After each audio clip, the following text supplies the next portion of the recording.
నిన్న మనం చూసాం పాస్టర్ అభినయ్ దర్శన్. అతని గతంలో ఒక సినిమాలో కూడా నటించిన వ్యక్తి అట. మరి క్రైస్తవ మత ప్రచార పరిశ్రమ ఒక ప్రముఖ పాస్టర్ని కోల్పోయింది.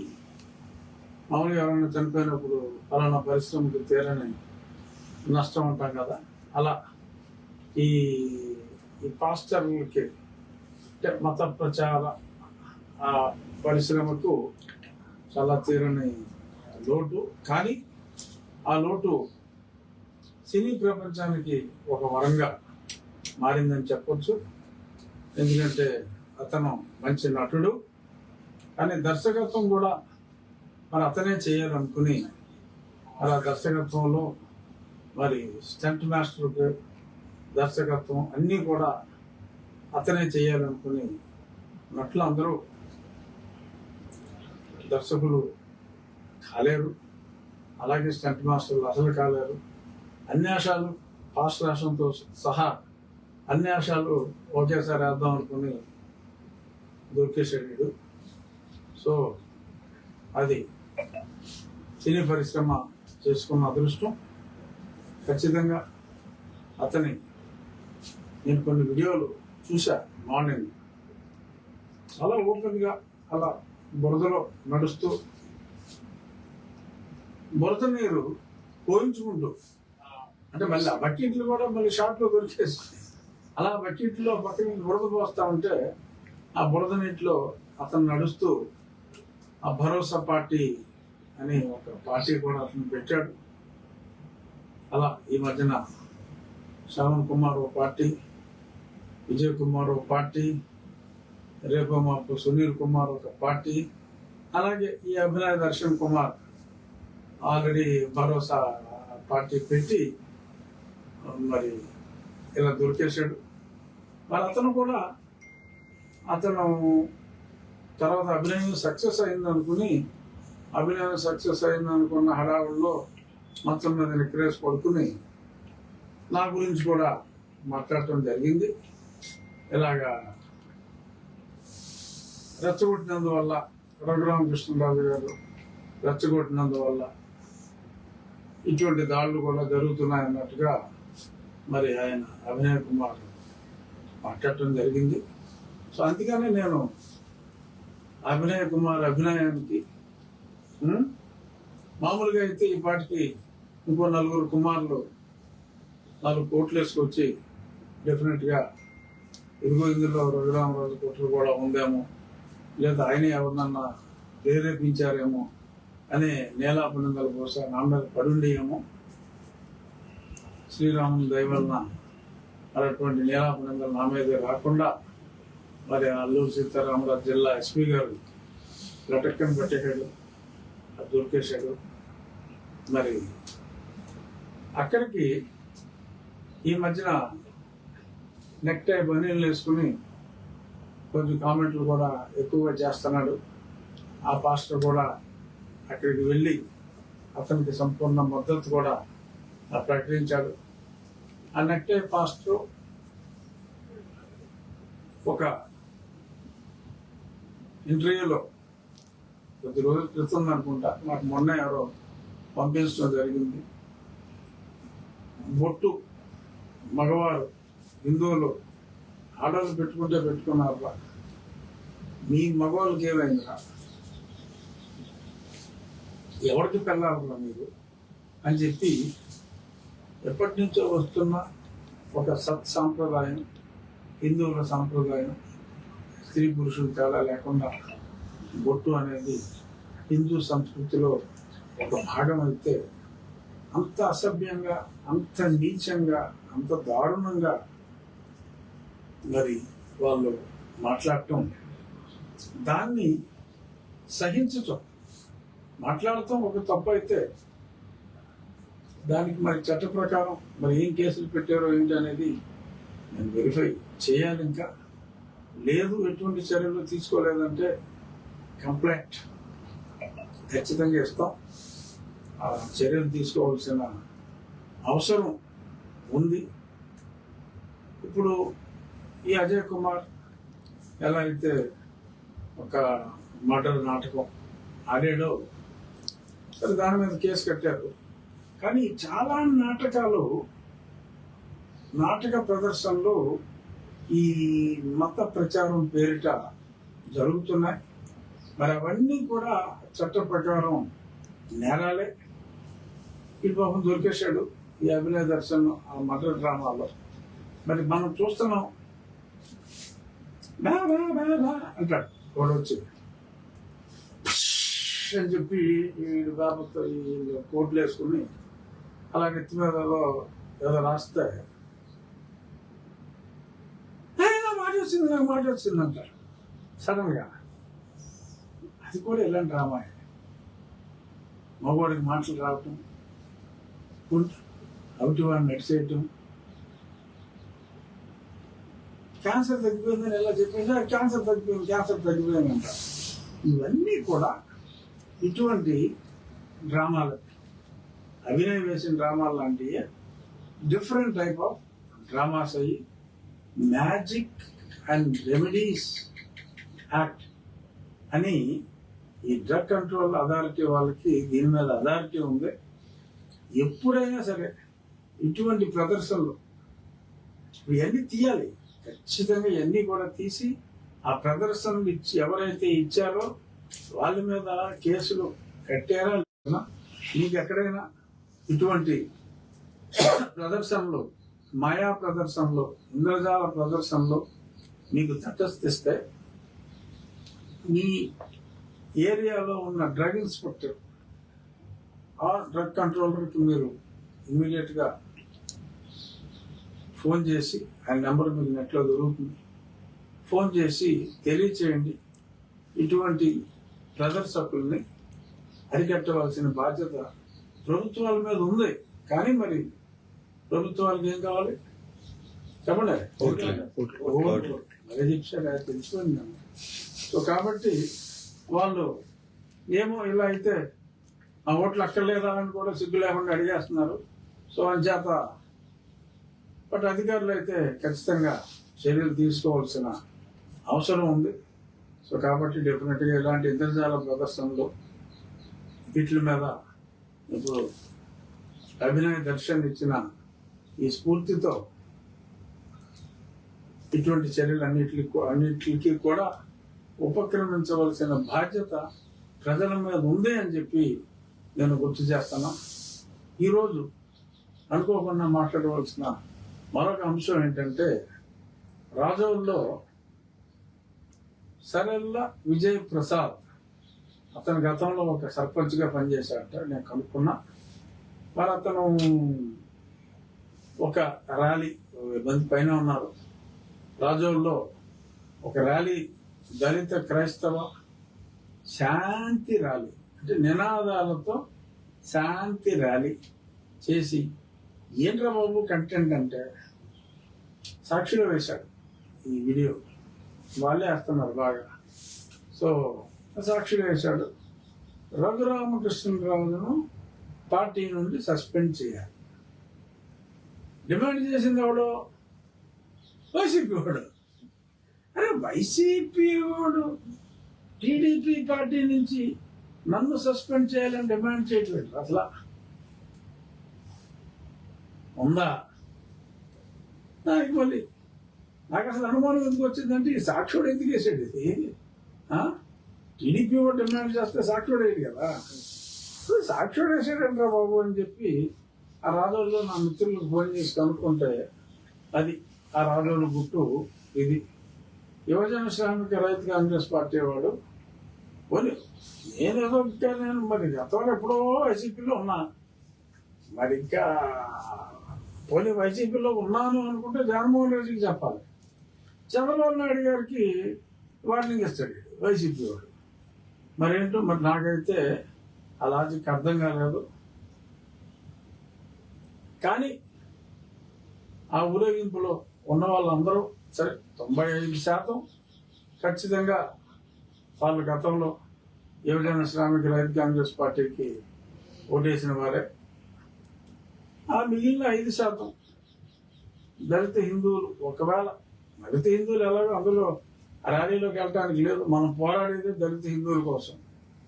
సో అందులో ఉన్నవారికి మరలా నేను చెప్పేది ఏంటంటే, సరే మీరేదో డిమాండ్స్ చేసుకోండి, అవి మనం దానివల్ల నాకు వచ్చిన నష్టం ఏమి లేదు. కానీ మరొక్కసారి నిన్నే చెప్పా, నేను చెప్పేది ఏంటంటే అక్కడికి మరొక్కసారి నేను లేని వాళ్ళు దొంగ కేసులు పెడుతున్నారు, అది మానుకోండి అని నేను దాని గురించి, ఒకవేళ అలాంటి కేసులు పెడితే మీరు కూడా పెట్టించుకోకండి, వారి సమాధులు వెరిఫై చేయండి, వారి చర్చ రికార్డు వెరిఫై చేయండి. హూఎవర్ ప్రొఫెస్ వాళ్ళు క్రిస్టియానిటీ, హూఎవర్ ప్రొఫెస్ క్రిస్టియానిటీ వాళ్ళు దీనికి అనర్హులు అని ఇలాగే ఒక దొంగ కేసు పెట్టిన పాస్టర్ ఆనంద్ విషయంలో ఇలాగే దొంగ కేసు పెట్టి దొరికేశాడు అతను. గతంలో కూడా నా మీద అలాగే జరిగిందని చెప్పి నేను దాని గురించి చెప్పా. సో అది ఎక్స్ట్రాపులేట్ అయ్యి మీ ఉద్యోగాల మీద కూడా వచ్చే ప్రమాదం ఉంది అని మిమ్మల్ని హెచ్చరించడం జరిగింది. అదేదో హెచ్చరించడం నేరమైనట్టు ఇప్పుడు ఆ రూలు నేను మాట్లాడకపోతే అసలు భారతదేశంలో ఎవరికి ఆ రూల్ సంగతి తెలియదు, ఆ రూల్ సంగతి ఎవరో పట్టించుకోడు అన్నట్టుగా మీరు మాట్లాడేయటం, దానికి ప్రతి ఓడు ఈ పార్టీ వాడు లేదు, ఆ పార్టీ వాడు లేదు. ఏదో సినిమాలో ఏంటి నాగార్జున గారు చూసారా సార్ అంటారు బ్రహ్మానందంగా, అలాగే ప్రతి ఓడు చంద్రబాబు గారు చూసారా సార్, ఇలా వేరే ఉన్నాడు చూశారు సార్, రిజర్వేషన్. నాకేంటి సంబంధం, బాబు గారికి ఏంటి సంబంధం? ఇప్పుడు వచ్చింది, అది ఫాలో అవ్వాలి. మళ్ళీ చెప్తున్నా, అది మార్చేదాకా ఫాలో అవ్వాలి. ఆ వైసీపీ కూడా ఏమంటాడు, చంద్రబాబు నాయుడు గారు మీరు మాకు మాట ఇచ్చారు, దళిత క్రైస్తవుల్ని దళితులుగానే పరిగణిస్తామన్నారు అని జగన్మోహన్ రెడ్డి గారు మాట ఇచ్చారు, అందరూ మాటిస్తున్నారు. అంటే భారతదేశంలో యూనియన్ టెరిటరీలు కలిపి 30 ఉన్నాయా? కనీసం 51% అంటే 16 రాష్ట్ర శాసనసభల్లో ఇది ఎప్పుడు అవ్వాలి. పార్లమెంటు సభ్యుల్లో 3వ వంతు పార్లమెంటు సభ్యులు దీనికి ఒప్పుకోవాలి.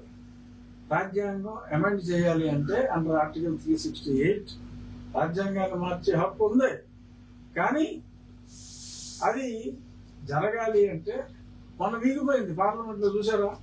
ఓ బిల్లు పెట్టారు, ఏమైంది? వీగిపోలా, మెజారిటీ లేక.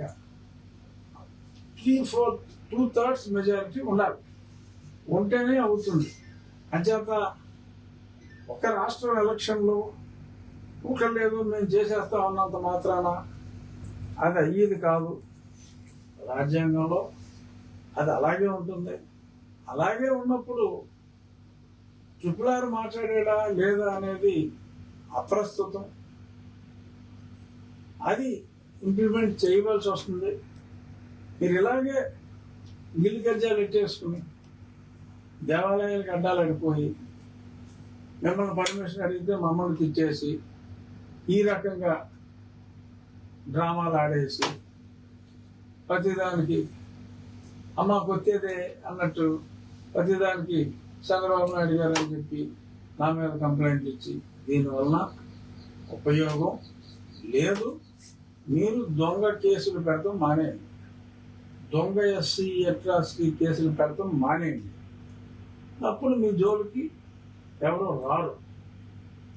అంతే తప్ప నేను ఇలాగే పెట్టుకోవాలి, నేను దొంగ కేసులు పెట్టుకునే హక్కు మాకు ఉండాలి, మాకు పోలీసులు ఇచ్చే అదే పోలీసులతో పంచుకునే సరైన అఫీషియల్గా పంచుకోరు కాబట్టి మేము కంప్లైంట్ ఇస్తే మాకు డబ్బులు వచ్చే హక్కుని మీరు కాళ్ళ రాయడానికి వీల్లేదు అనే విధంగా మీరు మాట్లాడటం సమంజసం కాదు. మళ్ళీ చెప్తున్నా, సరే అక్కడ వైసీపీ వాళ్ళు డిమాండ్ చేశారు, అది అది మరీ టూ మచ్. ఏ పార్టీ వాళ్ళు డిమాండ్ చేసినప్పటికీ కూడా నేను చాలా స్పష్టంగా చెప్తున్నా, నేను రాజ్యాంగబద్ధ పదవిలో ఉన్నాను. నేను ఈ పదవిలో ఉన్నంత కాలం రాజ్యాంగాన్ని పరిరక్షించవలసిన బాధ్యత నా మీద స్పష్టంగా ఉంది అని మరొక్కసారి బాబులు మీకు తెలియజేస్తున్నా. మీరు ఎన్ని ఉడతలు లోపునా ఏం కాదు. సరే, తర్వాత నిన్న రిపోర్ట్ వేసుకుని వెళ్ళిపోయి స్టేషన్ మాట్లాడి బాప్టిజం సర్టిఫికెట్ తీసుకుంటేనే క్రైస్తవులు అవుతారు అని. రైతులకు ఎవరు చెప్పారు నాకు తెలియదు. మొన్న సుప్రీంకోర్టు ఆర్డర్లో, అంతకుముందు ఎప్పుడో ఏదో తాలూకా కోర్టులో, జిల్లా కోర్టులో ఎవరో మాట్లాడారు, లేకపోతే ఏదో హైకోర్టులో ఎవరో ఏదో మాట్లాడారు అన్నట్టు మాట్లాడుతున్నారు. సింపుల్ కామన్ సెన్స్ ఏంటంటే, ఒకసారి సుప్రీంకోర్టు ఒక తీర్పు ఇచ్చిన తర్వాత గతంలో ఇచ్చిన హైకోర్టు సింగిల్ జడ్జి తీర్పులు, ఇంకేదన్నా జిల్లా కోర్టు తీర్పులు లాంటివి ఉంటే ఏమీ పరిగణలోకి తీసుకోబడవు. సుప్రీంకోర్టు తాజాగా ఈ పాస్టర్ ఆనంద్ విషయంలో చెప్పినప్పుడు రాజ్యాంగంలో ఏదైతే ఉందో దాన్నే ఆర్డర్లో రిపీట్ చేశారు. హూ ఎవర్ ప్రొఫెస్ క్రిస్టియానిటీ, ఎవరైతే దాన్ని అనుసరిస్తారో వారు ఈ బెనిఫిట్స్ అన్ని పోతాయి అని స్పష్టంగా చెప్పిన తర్వాత అతను అంటాడు, అంటే అతను ప్రజలను మాయ చేస్తున్నాడు. మీరు క్రిస్టియన్ అవ్వండి, ఏం పర్వాలేదు, సర్టిఫికేట్ తీసుకోలేదు. మీరు సర్టిఫికేట్ తీసుకోనంతసేపు మీరు క్రిస్టియన్ కాదు. ఒకవేళ ఓకే, నా సర్టిఫికేట్ నేను వెనక్కి ఇచ్చేస్తున్నాను, ఒకవేళ ఆల్రెడీ సర్టిఫికేట్ తీసుకున్నట్టు దొరికేస్తే సర్టిఫికేట్ వెనక్కి ఇచ్చేస్తున్నాను, నేను హిందూ అయిపోయాను అని చెప్తే మళ్ళీ మనం హిందూ అయిపోయినట్టే అని చెప్పాడు. ఇది నేను ఇంతకుముందే చెప్పా. అరే, మీకు గర్భాపసి అనే ఒక సిస్టమ్ ఉంది. మీరు అందులోంచి బయటకు వచ్చి మీరు పూర్తిగా చర్చకి వెళ్తాం మానేసి గుళ్ళకి వెళ్తారా వెళ్ళరా అనేది వేరే విషయం. మీరు ఆ మతాన్ని అనుసరించడం పూర్తిగా మానేసి ఎవరైతే మీ తోటి వారు ఉన్నారో వారందరికీ మీరు మారినట్టుగా ప్రూవ్ చేయగలిగితే yes, then certificate can be issued, you will be considered that you are back in to Hinduism అని కొన్ని రూల్స్ ఉన్నాయి. మీరు కావాలంటే వెనక్కి వచ్చేయండి అని కూడా నేను చెప్పడం జరిగింది. మరి అది ఎందుకు అన్నాడో అతను ఆ విషయం కూడా శ్రావణ్ కుమారుడు మాట్లాడటం జరిగింది.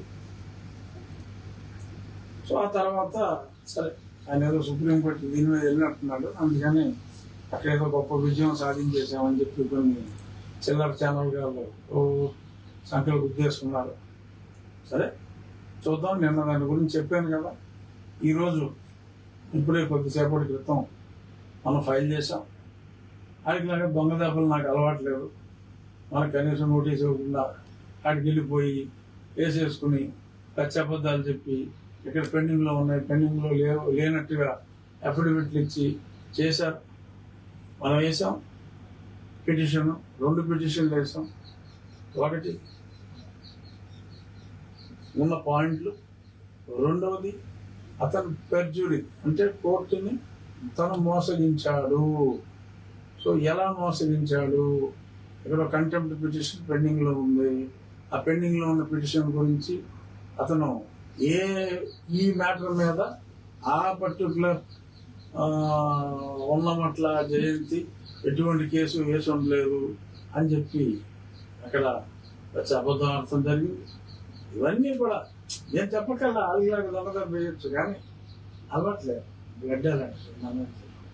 సో క్లియర్గా ఒక పెర్జరీ పిటిషన్ ఇది వేయడం జరిగింది. చూద్దాం, బిఫోర్ హాలిడేస్ విచారణకు వస్తే ముందే మంచి జరుగుతుంది. విచారణకి రాకపోతే కాస్త ఆలస్యం ఈ కేసుకు అవుతుంది తప్ప గుడి పూర్తి చేసే విషయంలో ఎటువంటి ఆలస్యం అవ్వదు. ఎందుకంటే ఈ సైట్లో కాదు, సైట్లో స్టేటస్ కో ఎక్కడో పని జరుగుతూ ఉంటుంది. సో అంచేత దానివల్ల నష్టం ఏమీ లేదని చెప్పి మళ్ళీ పునరుద్ఘాటిస్తూ గర్భాపుసి వస్తే వచ్చేయండి అమ్మా, అంతే తప్ప ఈ పదవిలో ఉన్నవాళ్ళు అలా మాట్లాడకూడదు అని ఎవరి నోటికి వచ్చినట్టు ఆడు వాగుతున్నాడు. నేను ఈ పదవిలో ఉన్నాను కాబట్టే ఎంత ఫ్రీగా ఎంత ధైర్యంగా నేను మాట్లాడగలుగుతున్నాను. రాజ్యాంగానికి వ్యతిరేకంగా మీరు బిహేవ్ చేస్తున్నారు కాబట్టే రాజ్యాంగానికి బద్ధుడై ఉండాలి మీరు అని నేను ఇంత ధైర్యంగా చెప్పగలుగుతున్నా. రాజకీయం, చెత్త రాజకీయం చేయటం నా నైజం కాదు. మళ్ళీ మాట్లాడితే ఓట్లు ఓట్లు ఓట్లు. నిన్న కూడా, అంటే నిన్న మన ఇంటర్వ్యూ చూడకముందు మాట్లాడారో లేదో మరి నాకు తెలియదు. మాట్లాడితే నా ఓట్లు అక్కర్లేదా, నా ఓట్లు అక్కర్లేదా అని ఏంటో బాబు, ఏదో నాటకాలు. మా పార్టీకి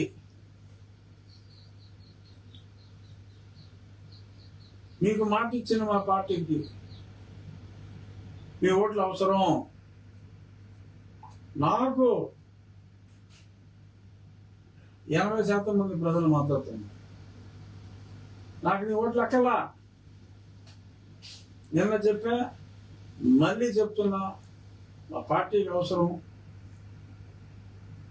నేను రాజ్యాంగం గురించి మాట్లాడుతున్నాను కాబట్టి రిపీట్ చేసిందే మళ్ళీ మళ్ళీ రిపీట్ చేస్తున్నా. మద్దతు ఇస్తా ఉన్నారు రాజ్యాంగాన్ని మార్చడానికి. మా పార్టీ అయినా, యువజన శ్రామిక రైతు కాంగ్రెస్ పార్టీ అయినా, 70 ఓట్లు వచ్చిన పార్టీ అయినా, 100 ఓట్లు వచ్చిన పార్టీ అయినా వాళ్ళు మద్దతు ఇచ్చారు కదా. అది 70 ఓట్లు ఎందుకు ఇచ్చారు వీళ్ళు? తెలియదు. సరే వదిలేయండి బాబు.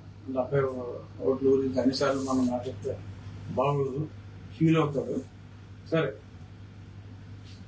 మళ్ళీ నేను చెప్పేది ఏంటంటే, దయచేసి నేను ఒక రాజ్యాంగబద్ధ పదవిలో ఉన్నా. ఈ పదవిలో ఉన్నంతకాలం నేను రాజకీయాలకి దూరంగా ఉన్నట్టు లెక్క. అందుచేత మీరు ఏమంటే కొంచెం చూడండి అని అలిగిరికి చెప్పడాలు వేస్ట్, ఉపయోగం లేదు. రాజ్యాంగబద్ధుని నేను, అందులో ఉన్నట్టు ఫాలో అవ్వాలని చెప్తాను. మార్చుకోవడానికి మీరు చేసే ప్రయత్నాలు సఫలం కావాలి అని ఒక సాటి వ్యక్తిగా నేను కూడా కోరుకుంటాను. కానీ అదంత ఈజీగా అయ్యేది కాదు అని చెప్పాల్సిన బాధ్యత కూడా నా మీద ఉంది. కాబట్టి మీరు అమలాపురం రోడ్ల మీద, రాజోల్ రోడ్ల మీద రచ్చ చేస్తే ఉపయోగం లేదమ్మా. ఢిల్లీ వెళ్ళండి, చండీగఢ్ వెళ్ళండి, అమృత్సర్ వెళ్ళండి, భోపాల్ వెళ్ళండి, జైపూర్ వెళ్ళండి, మెడ్రాస్ వెళ్ళండి, కొచ్చిన్ వెళ్ళండి, అన్ని చోట్ల తిరగండి. ఒక ఊర్లో తిరిగితే ఇది అయ్యి పని కాదమ్మా. అంచేత విజయప్రసాద్, ఈ బ్యాచ్ అందరూ మీరు వెళ్ళి, ఈ 4 ఉన్నారు కదా రెడీగా తిరగడానికి. ఇక్కడ భీమవరంలో కూడా ఏదో పెట్టుకుంటారంట మీటింగ్లో, సేమ్ ఇదే.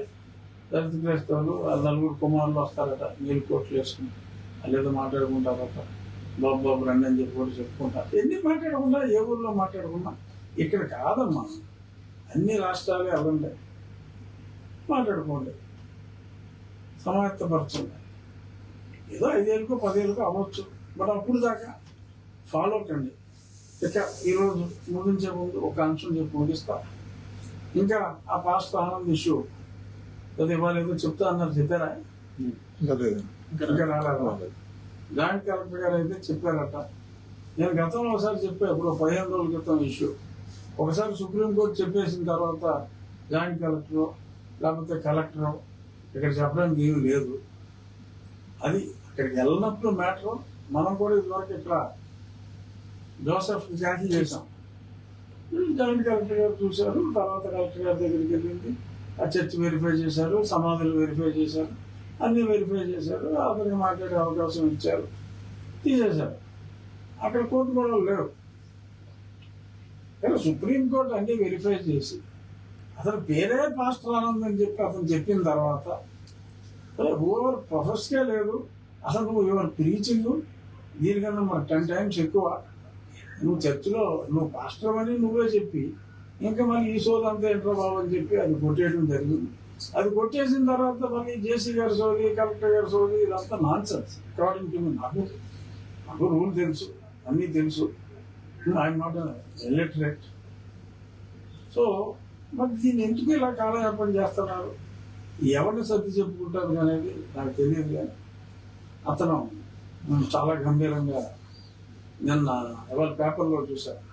నేను అడిగితే నేను పుట్టుకతో జరుగుతుంది, నా విశ్వాసం తర్వాత నేను పుట్టాక మారింది. కానీ పుట్టాక మారుతున్నాను, పుట్టక ముందే మారిపోద్ది.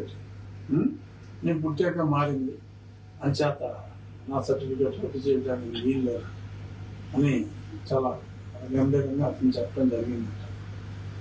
సో ఏదేం చెప్పినా ఖచ్చితంగా మరి ఈ పాటికే రావాలి. ఎవరు కాకపోతే రేపైనా ఆళ్ళు ఇల్లు ఊపే పొడతో పుడికి అదే అవ్వదు ఖచ్చితంగా. లేదంటే అది కంటెంప్ట్ అవుతుంది. ఇవాళ కాకపోతే రేపు ఖచ్చితంగా రేపు సాయంత్రం లోపు ఆ పాస్టర్ ఆనంద్ సర్టిఫికేట్ రద్దు అవుతుంది. అప్పుడు ఈ బ్యాచ్ అందరూ మరి ఏ రకంగా ఓలబో దిగోమంటారా, లేకపోతే క్యాల్కులేట్ చేసుకుంటారా, మరి దానికి కూడా రఘురామకృష్ణరాజు డౌన్ బాబు గారు రఘురామకృష్ణరాజు మీద మీరు చర్యలు తీసుకోవాలంటారా అనుకోండి. కానీ నేను చెప్తున్నా, సుప్రీంకోర్టులో మేము నెగ్గటం మెరిట్స్ మీద న్యాయం ఇటు ఉంది కాబట్టి, అతను కోర్టును తప్పుదో పట్టించాడు కాబట్టి నిజాలు త్వరలో బయటికి రావడం తథ్యం. పాస్టర్ ఆనంద్ సర్టిఫికెట్ రద్దు అవటం తథ్యం అన్నది మరొక్కసారి నొక్కి ఒక్కానిస్తూ మంచి పాస్టర్ని కోల్పోయిన విషాదంలో ఉన్నవారికి ఒక శుభార్త ఏమిటంటే, చలనచిత్ర పరిశ్రమకి మంచి నటుడు వచ్చాడు, హీరోలు అందరూ చాలా టైట్గా ఉన్నారు. సో అధ్యాత ఓ మంచి నటుడు వచ్చాడు. ఓకే, ఇంకా ప్రశ్నలు ఉన్నారా? Thank you.